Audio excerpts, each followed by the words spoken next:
Creative spaces, oftentimes we think of artists and their brushes and having this studio space, and other times maybe going out and, doing their work outside.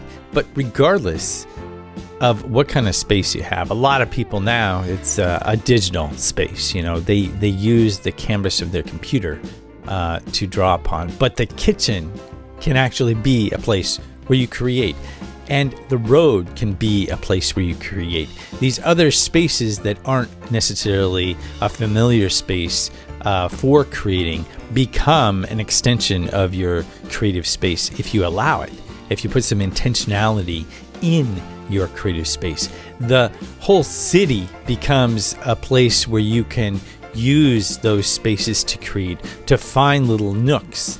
And billboards that were once annoying will have within them different magical musical elements that just come through to you at the right time, so that the words or what you see keys into what you're working on, magically almost. So this studio space that people traditionally see as the creative space isn't the only one that you can intentionally make your own creative space.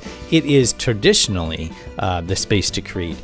But when you open up and allow for more, no matter if you're writing in a creative way, fiction, nonfiction, journal, however you're writing or creating, it's something that can be opened up through the space that you have. Now, creating, for business also has that same potential. So it doesn't matter if you're writing in a creative way or writing for business. That place where you allow yourself to get ideas, even if there's nothing there, a wide open space and nothing, you can still allow spaces to give you creative flow. So it's exploring that creative space. And if you're working with other people, it's part of that interaction with your space, with what you're creating on, your ideas that flow through you, and you bounce off of each other.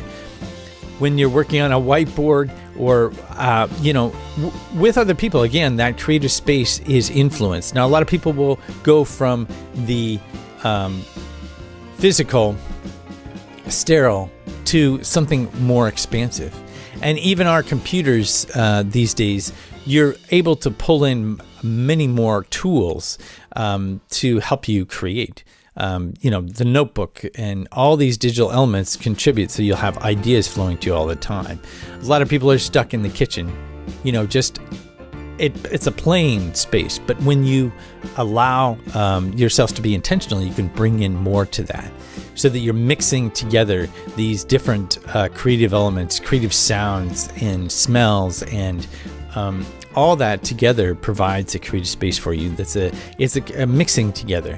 So even if you have those times when you're busy and crowds are all around you, you can still pull from that creative space and make it your own, and be alive to the potential of those spaces to give much more than what you mundanely see on the surface.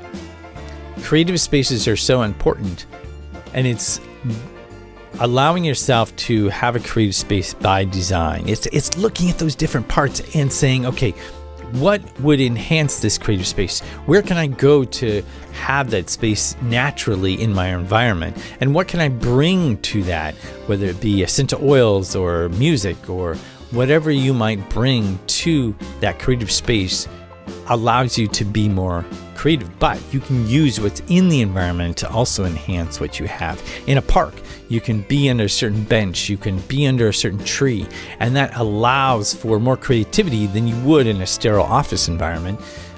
So it's allowing yourself to go at lunchtime, let's say, and have more space to create in a totally different environment.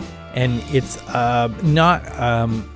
not just relegating yourself to the normal spaces that you inhabit. Allowing for your whole expansive environment to contribute to your creative potential is part of the drive to have creative space no matter where you go. If you want more creative spark, be sure to subscribe to Creative Habits Podcast. Thanks a lot for listening.